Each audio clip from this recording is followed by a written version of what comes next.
Hello everyone, welcome. Now we will study the subject Radiation Physics of DRT Part First. जैसा कि radiation physics में हम x ray production के बारे में डिस्कस कर रहे थे और एक्सरे प्रोडक्शन में भी हिस्ट्री ऑफ एक्सरे ट्यूब्स के बारे में डिस्कस किया जा रहा था।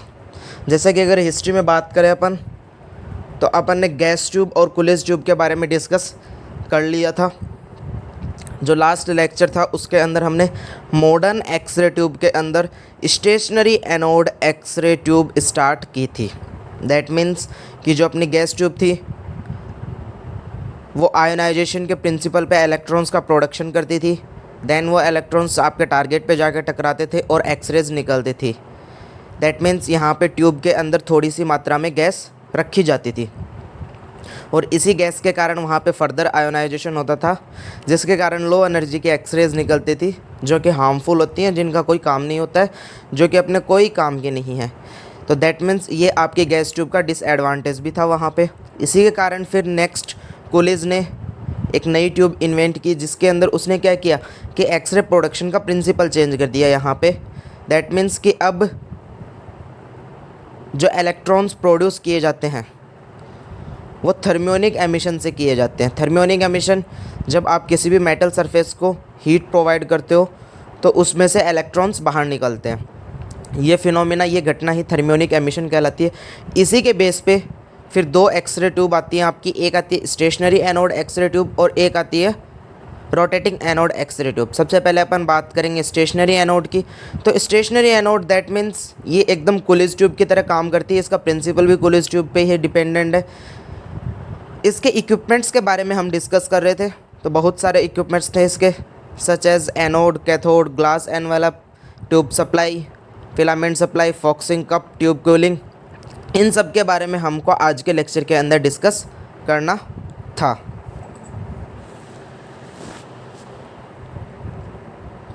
तो जैसा कि जो आपकी दो एक्सरे ट्यूब है, एक है स्टेशनरी और एक है रोटेटिंग, अगर इन दोनों वर्ड्स में कंपेयर किया जाए तो दोनों चीज़ें में दैट मीन्स कुछ चीज़ें सेम होंगी, बट जो डिफरेंस होगा वो क्या होगा कि एक के अंदर तो आपका एनोड फिक्स होगा। स्टेशनरी का मतलब फिक्स होना। दैट मीन्स कि जो एक्सरे ट्यूब आप अभी डिस्कस करोगे वहाँ पे जो एनोड है वो फिक्स रहेगा, बट जो रोटेटिंग होगी उसके अंदर वो एनोड रोटेट करेगा। वो किस तरीके से करेगा, क्यों करेगा, वो चीज़ें हम डिस्कस करेंगे रोटेटिंग एनोड एक्सरे ट्यूब के अंदर। अब अपन बात करते हैं इक्विपमेंट्स की। तो जो अपना इक्विपमेंट्स की जो लिस्ट थी जिसमें 10 इक्विपमेंट्स थे, उसमें जो अपना फर्स्ट इक्विपमेंट था जिसका नाम है glass envelope. Now we will study about the glass envelope. Glass envelope की अगर बात की जाए तो ग्लास एनवेलप आपका गैस ट्यूब में भी था। और ग्लास एनवेलप की अगर अपन बात करें कि इसको क्यों रखना पड़ा, उसका भी अपन रीजन बात कर सकते हैं कि आपकी जो असेंबली है, जो इलेक्ट्रॉन का प्रोडक्शन करते हैं और फिर एक्सरे का प्रोडक्शन, कैथोड और एनोड। कैथोड से आपका इलेक्ट्रॉन का प्रोडक्शन होता है और एनोड से आपका एक्सरे का प्रोडक्शन होता है। इन दोनों के बीच में वैक्यूम का होना बहुत ज़रूरी है, बिकॉज़ अगर यहाँ पे वैक्यूम नहीं होगा तो क्या होगा, आयोनाइजेशन होगा। अब वैक्यूम क्या होता है, एयर की मात्रा नहीं होना। दैट मीन्स कि यहाँ पे एयर नहीं होनी चाहिए। अगर एयर या फिर कोई भी एटम्स, मॉलिक्यूल्स होंगे तो वहाँ पे क्या होगा, एनर्जी के कारण आयोनाइजेशन होगा, इलेक्ट्रॉन्स निकलेंगे और लो एनर्जी के एक्सरेज अपने को देंगे। तो जैसे कि गैस ट्यूब के अंदर अपन वैक्यूम रखते थे 0.001 mm of Hg, that means 10⁻³ mm of Hg, जिसको अपन बोल सकते हैं। बट वहाँ पे थोड़ी सी अपन गैस रखते थे, यहाँ पे अपन गैस नहीं रखेंगे तो यहाँ पे प्रेशर और कम हो जाएगा, जिसको अपन बोल यहाँ पे कितना होगा, 10⁻⁻5 mm of Hg. Glass envelope is made up of Pyrex glass which is evacuated with vacuum of 10⁻⁵ mm of Hg. That means कि यहाँ पे जो ग्लास एनवेलप की बात की जा रही है वो पायरेक्स ग्लास का बना होता है। दैट मीन्स पायरेक्स मटेरियल का बना होता है, जिसमें वैक्यूम का प्रेशर होता है 10⁻⁵ mm of Hg. दोबारा से इसका रीज़न समझ लो, वैक्यूम रखने के लिए अपन यहाँ पे ग्लास एनवेलप लगाते हैं। दूसरा, उस ग्लास एनवेलप के अंदर जितनी भी असेंबलीज होती हैं उनको फिक्स किया जाता है, जैसे कि it consist of cathode, anode and फॉक्सिंग cup inside it. तो जैसा कि अपन इक्विपमेंट्स में जो लिस्ट में से बात कर रहे थे, अब उसमें से 3 इक्विपमेंट्स को अलग करो। कौन कौन से? कैथोड, एनोड और फॉक्सिंग कप। ये तीनों इक्विपमेंट आपके किस में पाए जाते हैं? ग्लास एनवलप के अंदर पाए जाते हैं। तो 2 चीज़ें हो गई ग्लास एनवलप का। एक तो इसके अंदर कुछ इक्विपमेंट्स पाए जाते हैं जिनको असेंबल किया जाता है, फिक्स किया जाता है, और दूसरी प्रोसेस, इसका जो मेन पर्पज़ होता है वो क्या है? वैक्यूम क्रिएट करना। दैट मीन्स इसके अंदर वैक्यूम क्रिएट किया जाता है, एयर नहीं होती, एयर जितनी भी होती है उसको बाहर निकाल दिया जाता है। दैट मीन्स कि ग्लास एनवलप के अंदर अब आपकी एयर नहीं रहती है और इसका प्रेशर रहता है 10⁻⁻5 mm ऑफ Hg। तो ग्लास एनवलप का केवल इतना सा काम था। अब अपन बात करते हैं अपने दूसरे इक्विपमेंट की। दूसरा इक्विपमेंट था आपका cathode. Now we will discuss about the cathode. तो जैसे कि आपकी गैस ट्यूब थी, गैस ट्यूब में भी था कैथोड, बट वो क्या काम आ रहा था? पोटेंशियल लगाने के। दैट मीन्स इलेक्ट्रॉन्स को कैथोड से एनोड तक ट्रांसफ़र करने में काम आ रहा था। बट यहाँ पे जो आपका कैथोड होगा वो थोड़ा सा अलग होगा। क्यों होगा? बिकॉज वहाँ पे इलेक्ट्रॉन का प्रोडक्शन आयोनाइजेशन से हो रहा था, यहाँ पे इलेक्ट्रॉन का प्रोडक्शन थर्मियोनिक एमिशन के प्रिंसिपल पे होगा। तो अब अपन बात करते हैं कैथोड किस चीज़ का बना होता है, क्यों बना होता है, दैट मीन्स किस मटेरियल का बना होता है और क्यों बना होता है और किस तरह से ये वर्किंग करता है। The cathode is made up of tungsten wire in the form of helical filament surrounded by A फॉक्सिंग cup. That means कि जो आपका कैथोड होता है वो टंगस्टन वायर का बना होता है। ध्यान रखना इस चीज़ को, वायर का बना होता है, ठीक है। In the form of helical filament, helical filament की फॉर्म में, जैसे कि आपकी स्प्रिंग होती है, स्प्रिंग की शेप में ये बना होता है। हीटर की स्प्रिंग देखी होगी, उसी की शेप में ये बना होता है। सराउंडेड बाई ए फॉक्सिंग कप, और घिरा हुआ किससे होता है? एक फोकसिंग कप से घिरा हुआ होता है, जो कि आप नेक्स्ट लेक्चर में डायग्राम के अंदर देख सकोगे, ठीक है। The filament is about 0.2 mm in diameter, that is coiled to form a vertical spiral of 0.2 cm in diameter and 1 cm in length। अब अपन डायमेंशन की बात कर रहे हैं यहाँ पे, लेंथ, ब्रेड्थ, विड्थ की इस वायर की, हेलिकल फिलामेंट की क्या होती है, तो उसकी अगर बात की जाए तो जो आपका फिलामेंट का जो वायर होता है, ठीक है, जो आप वायर काम में ले रहे हो यहाँ पे टंगस्टन का, उसका डायमीटर होता है 0.2 mm, ठीक है। उसने बनाई एक हेलिकल फिलामेंट, दैट मीन्स एक स्प्रिंग टाइप में स्ट्रक्चर बनाई। वो जो स्प्रिंग है जिसको आप हेलिकल फिलामेंट बोल रहे हो, उसका डायमीटर होता है 0.2 centimetre and 1 centimetre in length. और वो जो स्प्रिंग होती है, जो फिलामेंट होता है आपका, उसकी लेंथ कितनी होती है? 1 सेंटीमीटर। डायमेंशन को एक बार दोबारा से समझना है। यहाँ पे वायर का डायमीटर होता है 0.2 mm, उस फिलामेंट का डायमीटर होता है 0.2 सेंटीमीटर, और जो आपका फिलामेंट है उसकी लेंथ होती है 1 सेंटीमीटर की। A trace of thorium in the filament is mixed to increase the efficiency as well as it will increase the life of filament। That means कि फिलामेंट के अंदर कुछ मात्रा में दूसरी मेटल मिलाई जाती है। जैसा कि अभी अपन ने बात की कि ये टंगस्टन का बना होता है, बट इसके अंदर थोरियम भी मिलाया जाता है, थोड़ा सा कुछ मात्रा में थोरियम मिलाया जाता है। क्यों मिलाया जाता है?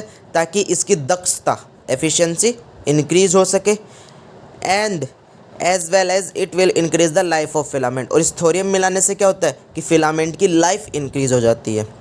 जैसे कि आपको पता है कि कोई भी जो मेटल होती है, अगर आप उसको सिंगल लेके चलते हो, दैट मीन्स प्योर मेटल की जो लाइफ होती है वो बहुत कम होती है। इसी वजह से हमेशा अगर आपको किसी भी मेटल की लाइफ इंक्रीज़ करनी है तो उसमें दूसरी मेटल मिलाई जाती है, अलॉय मिलाया जाता है, ठीक है।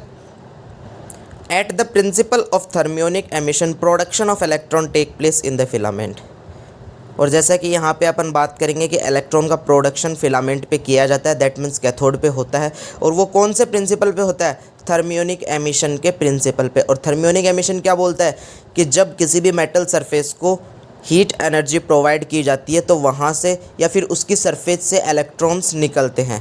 तो दैट मीन्स इसी प्रोसेस से आपके फिलामेंट से इलेक्ट्रॉन्स निकलेंगे और फिर वो इलेक्ट्रॉन्स हम काम में लेंगे एक्सरे प्रोडक्शन के।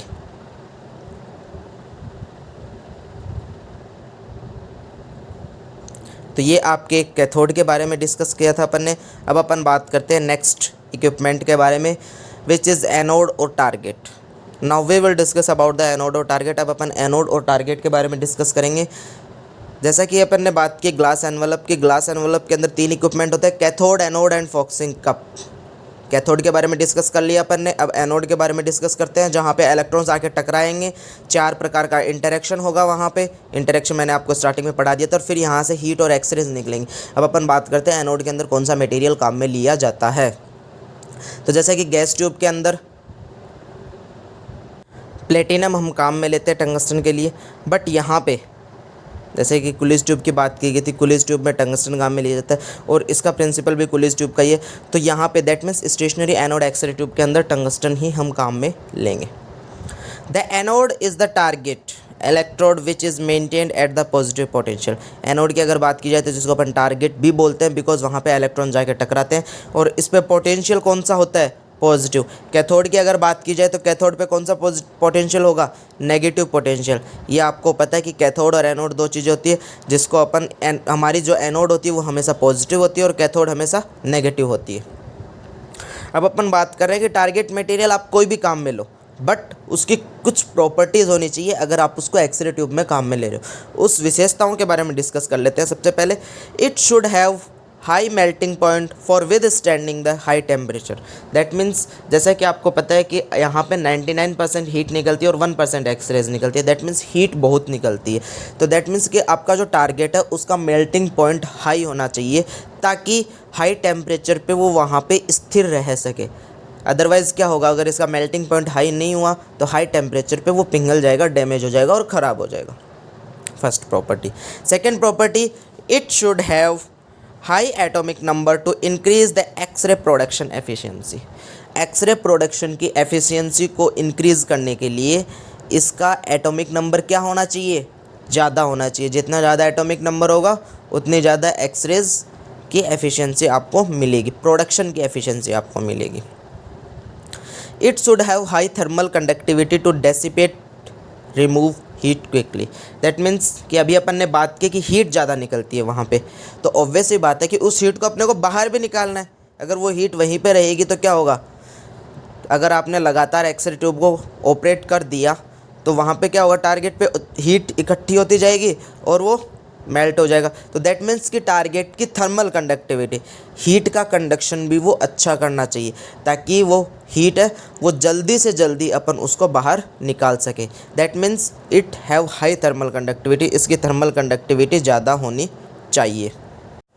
It should have low vapour pressure at high temperature to prevent the evaporation of target material.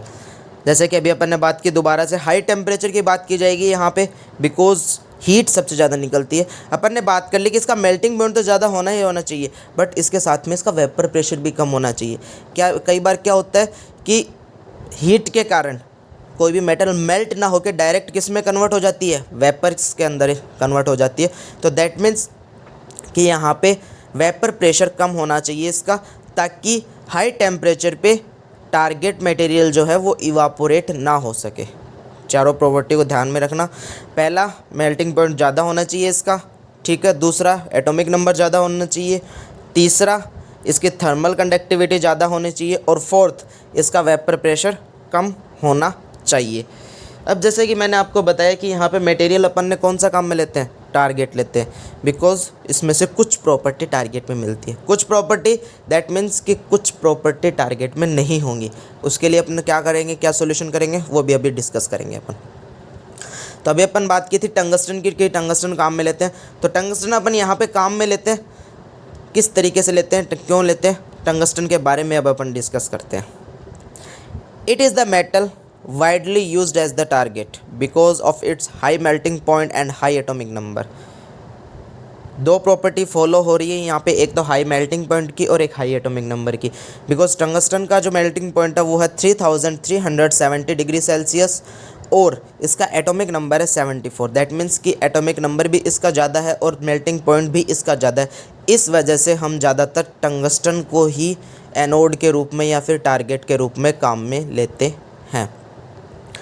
But एक प्रॉपर्टी यहाँ पे फॉलो नहीं हो रही, वो है आपकी its thermal conductivity is low as 0.3। That means कि इसकी थर्मल कंडक्टिविटी कितनी होती है, 0.3 होती है, थर्मल कंडक्टिविटी कम होती है। दैट मीन्स कि ये हीट को ट्रांसफ़र नहीं कर पाएगा। तो इसके लिए अपन क्या करते हैं यहाँ पे वो देखिए। So a layer of tungsten is coated over a thick block of copper because the thermal conductivity of copper is 0.9 and heat will be removed very quickly. अपने को काम में लेना टंगस्टन को, तो अपन क्या करते हैं, यहाँ पे एक कॉपर का ब्लॉक बनाया जाता है, उस कॉपर के ब्लॉक के ऊपर टंगस्टन की लेयर लगा दी जाती है। इलेक्ट्रॉन्स आएंगे, टकराएंगे किस पे, टंगस्टन पे। बट टंगस्टन के बैक साइड में क्या है, कॉपर है। टंगस्टन जैसे गर्म होगा हीट निकलेगी, कॉपर की थर्मल कंडक्टिविटी बहुत अच्छी होती है, तो क्या होगा कि वो थर्मल कंडक्टिविटी जल्दी से बाहर निकल जाएगी, रिमूव्ड वेरी क्विकली। और थर्मल कंडक्टिविटी कॉपर की कितनी होती है आपकी, 0.9। द टंगस्टन इज स्क्वायर और रेक्टेंगुलर प्लेट ऑफ 2 और 3 mm थिक। दैट मीन्स कि अगर टंगस्टन के अपन डायमेंशन की बात करें तो एक स्क्वायर या फिर रेक्टेंगुलर शेप में एक प्लेट होती है जो कितनी मोटी होती है, 2 या फिर 3 mm मोटी होती है, थिक होती है। 4 प्रॉपर्टी थी, अब देख लो कौन कौन सी प्रॉपर्टी फॉलो हो रही है, कौन कौन सी नहीं हो रही है। फर्स्ट थी आपकी हाई मेल्टिंग पॉइंट होना चाहिए, तो टंगस्टन का हाई मेल्टिंग पॉइंट है 3370 डिग्री सेल्सियस। दूसरा, इसका एटॉमिक नंबर हाई होना चाहिए, एटॉमिक नंबर भी इसका क्या है, हाई है, और कितना है, 74 है। तीसरी प्रॉपर्टी की अगर अपन बात करें कि इसकी थर्मल कंडक्टिविटी ज़्यादा होनी चाहिए, बट इसकी थर्मल कंडक्टिविटी होती है 0.3।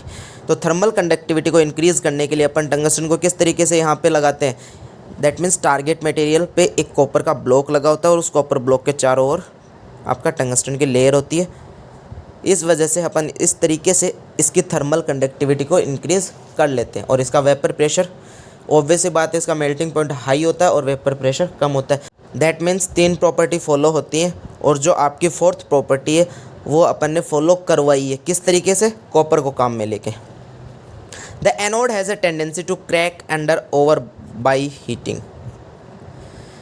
दैट मीन्स कि अब जैसा कि मैंने आपको बताया कि अगर सिंगल मेटल आप कहीं पे भी काम में लोगे तो उसके डैमेज होने के चांसेस ज़्यादा होते हैं। इसी वजह से जहाँ पे स्ट्रॉन्ग एफिशिएंसी की बात आती है, टफनेस की बात आती है, वहाँ पे मेटल अलॉय काम में लिया जाता है। अलॉय क्या होता है, मिश्रित धातु, जहाँ पे 2 या 2 से 3 धातुओं को मिक्स किया जाता है। तो अपन यहाँ पे एनोड की भी बात करते हैं कि जो टंगस्टन है, ठीक है, वो कई बार क्या हो सकता है कि हाई मेल्टिंग पॉइंट पे आपको पता है मेल्ट तो नहीं होगा, बट क्रैक होने की कंडीशन होती है, टूटने की, डैमेज होने की। Therefore tungsten rhenium alloy is always used which makes the target tough and less chance to कर। तो इस वजह से यहाँ पे इसमें भी एक दूसरी मेटल मिलाई जाती है जिसका नाम है रेहेनियम। दैट मीन्स कि ये यहाँ पे अलॉय काम में लिया जाता है, ठीक है, टंगस्टन रेहेनियम का अलॉय काम में लिया जाता है, जिससे कि आपका जो टंगस्टन है वो हार्ड रह सके, टफ रह सके, which makes the target tough and less chance to crack, और उसके क्रैक होने के चांसेस कम हो। अब जहाँ पे अपन एलॉय की अगर बात करते हैं तो एलॉय के अंदर आपका 90% तो क्या होता है, टंगस्टन होता है, और 10% रेहेनियम मटेरियल काम में लिया जाता है।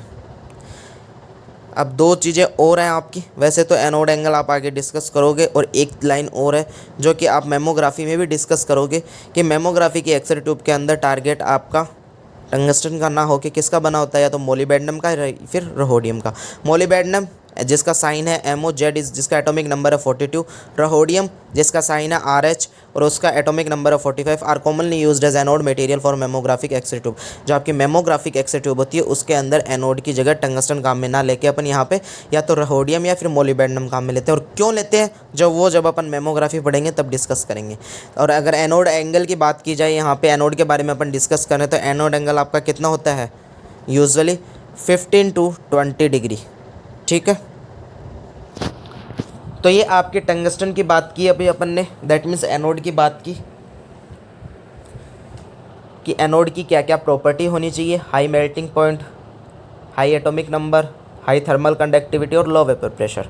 टंगस्टन अपन ने काम में लिया, high melting point 3370 degree Celsius, high atomic number 74, thermal conductivity 0.3 होती है, बट कॉपर की कितनी होती है, 0.9। तो अपन कॉपर के ब्लॉक पे टंगस्टन की लेयर लगाते हैं। Now we will discuss about the next equipment जो कि आपका एक्सरे ट्यूब की अगर अपन ने बात की थी, ग्लास एनवलप के अंदर 3 इक्विपमेंट थे। तीसरा जो इक्विपमेंट है आपका जिसका नाम है फॉक्सिंग कप। अब फॉक्सिंग कप का क्या काम होता है वो देखते हैं अपन। जैसा कि अभी अपन ने बात की थी कि जो आपका कैथोड होता है, फिलामेंट होता है, उसके ऊपर इलेक्ट्रॉन का प्रोडक्शन किया जाता है। कौन से प्रिंसिपल पे? थर्मियोनिक एमिशन के प्रिंसिपल पे। अब थर्मियोनिक एमिशन के प्रिंसिपल पे अपन कैसे करते हैं कि आपका जो कैथोड होता है, फिलामेंट होता है, उसमें इलेक्ट्रॉन प्रोड्यूस होते हैं। वो किस तरीके से होते हैं कि अपन उसमें करंट देते हैं। करंट देने से क्या होता है कि टंगस्टन जो होता है उसका रेजिस्टेंस ज़्यादा होता है। रेजिस्टेंस ज़्यादा होगा तो जो आपने बेसिक कॉन्सेप्ट में पढ़ा है, हीटिंग और effect of electric current, wire के अंदर अगर रेजिस्टेंस ज़्यादा होगा तो हीट ज़्यादा निकलेगी, दैट मीन्स वायर गर्म होगा अब यहाँ पे। और जैसे गर्म होगा तो थर्मियोनिक एमिशन क्या बोलता है कि मेटल को हीट एनर्जी देने से वहाँ से इलेक्ट्रॉन निकलते हैं। अब आपके यहाँ पे कैथोड से इलेक्ट्रॉन तो निकल गए, अब इलेक्ट्रॉन्स निकल के जाएंगे क्या? वहाँ पे एक ग्रुप बना लेंगे, दैट मीन्स क्लाउड बना लेंगे, जिसको अपन बादल बोल सकते हैं। इलेक्ट्रॉन्स का बादल, इलेक्ट्रॉन्स का क्लाउड। बट आपको इलेक्ट्रॉन्स पहुँचाने कहाँ पे हैं? एनोड पे पहुँचाने, ठीक है। तो ये जो फॉक्सिंग कप होता है इसका मेन काम क्या होता है कि जितने भी इलेक्ट्रॉन्स वहाँ पे हैं उनको एक डायरेक्शन प्रोवाइड कराना, ताकि वो सीधे कहाँ पे जाएं? टारगेट पे जाके टकराए।